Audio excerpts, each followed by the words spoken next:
दामाद के लिए वोट मांगने आए थे। कहाँ कल परिवारवाद पे बोले? कौन सा वादा उन्होंने पूरा किया? 15 लाख सबके खाते में आएंगे, बेरोजगारों के लिए कहा प्रत्येक वर्ष 2 करोड़ नौकरियां देंगे। तो किसको नौकरी मिली है? देश खतरे में है, संविधान हमारा खतरे में है। लालू जी इसके लिए मुझे लगता है कि 14 से बोल रहे हैं। देखिए ये सब मीडिया में चल रहा। कल प्रधानमंत्री जी जमुई आए थे, ठीक है, दामाद के लिए प्रधानमंत्री जी दामाद के लिए वोट मांगने आए थे। कहाँ कल परिवारवाद पे बोले? कहाँ परिवारवाद पे बोले? तो ये मीडिया में परिवारवाद, आपको भी पता है, हमने लालू जी ने अपना सारा लिस्ट जारी कर दिया है, तो ये बेमान्य है। दूसरा, ये प्रधानमंत्री इसलिए इस तरह की चर्चा करते हैं अपनी नाकामियों को छुपाने के लिए। जो देश में महंगाई है, बेरोजगारी है, बहुत सारी चीजें जो है उसको छुपाने के लिए इस तरह की बात करते हैं। लेकिन देश की जनता और खास तौर पे बिहार की जनता इनको बहुत अच्छे से समझ गई है और सही समय पे मुझे लगता है कि वो अपना जवाब देगी। ऐसा कुछ नहीं है, मुझे लगता है ऐसा कुछ नहीं है। वो सिर्फ जनता को भरमाने के लिए और उनको बलगराने के लिए इस तरह की बात करते हैं। मैं बार बार यही कह रही हूँ ना कि वो अपनी नाकामियों को छुपाने के लिए, उनका बताया ना डेवलपमेंट में जो वादा किया था उसमें से कौन सा वादा उन्होंने पूरा किया? 15 लाख सबके खाते में आएंगे, बेरोजगारों के लिए कहा प्रत्येक वर्ष 2 करोड़ नौकरियां देंगे। तो किसको नौकरी मिली है? किसको नौकरी मिली है? हमने तो बिहार में करके दिखाया है। हमें मौका मिला, जो हमने वादा किया था उसको पूरा करके दिखाया है। 17 महीने में जो हमने काम किया, मुझे लगता है कि आजादी के बाद इस तरह का कोई काम ही नहीं हुआ था।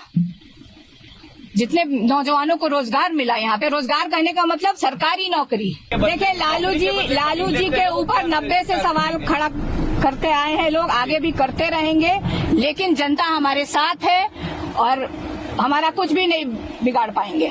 चुनाव तो चुनाव होता है, बहुत उम्मीदवार लड़ते हैं, सब लोग अपने लिए अच्छा बोलते हैं, लेकिन मैं यही कहूंगी 10 साल में उन्होंने किया क्या है क्षेत्र के लिए?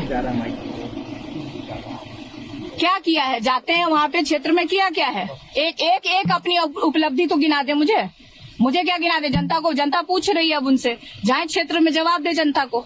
देखिए हम यही, लालू जी हमेशा यही कहते आए हैं कि देश खतरे में है, संविधान खतरे में है।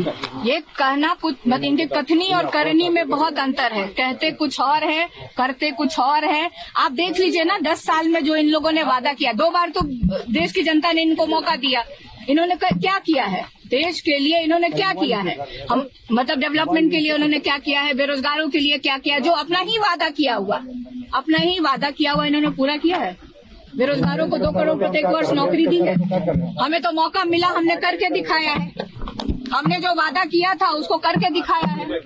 10 लाख सरकारी नौकरी का वादा किया था, उसमें से हम लोगों ने करीब 4 लाख 4.5 लाख नौकरियां दे करके दिखाई है। तो जनता इसको देख रही है और अपनी नाकामियों को छुपाने के लिए ये लोग तरह तरह के हथकंडे अपनाते हैं और लोग अब इस मोदी जी के डिजाइन को बहुत अच्छे से समझ चुकी है और सही समय पे वो अपना जवाब देती है। यही वीडियो का मैं कह रही हूँ, वही कह रही हूँ कि ये देश खतरे में है, संविधान हमारा खतरे में है। लालू जी इसके लिए मुझे लगता है कि 14 से बोल रहे हैं कि ये प्रधानमंत्री देश के लिए सही नहीं है। जिस तरह से महंगाई बढ़ी है, 5 किलो आप चावल दे करके आप मैंने बंधुआ मजदूर बना लिए।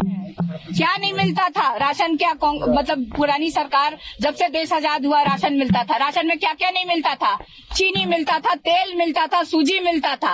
और गांव में अगर किसी गरीब परिवार में लड़कियों की शादी होती थी तो उसका कोटा अलग होता था। मोदी जी सिर्फ 5 किलो चावल दे करके सोचते हैं कि हमने सबको, अरे सुनिए ना, अब इलेक्टोरल बॉन्ड हम तो नहीं बोल रहे हैं, सुप्रीम कोर्ट बोल रही है ना। सुप्रीम कोर्ट बोल रहा है ना कि आप काम दो चंदा दो, काम लो चंदा दो।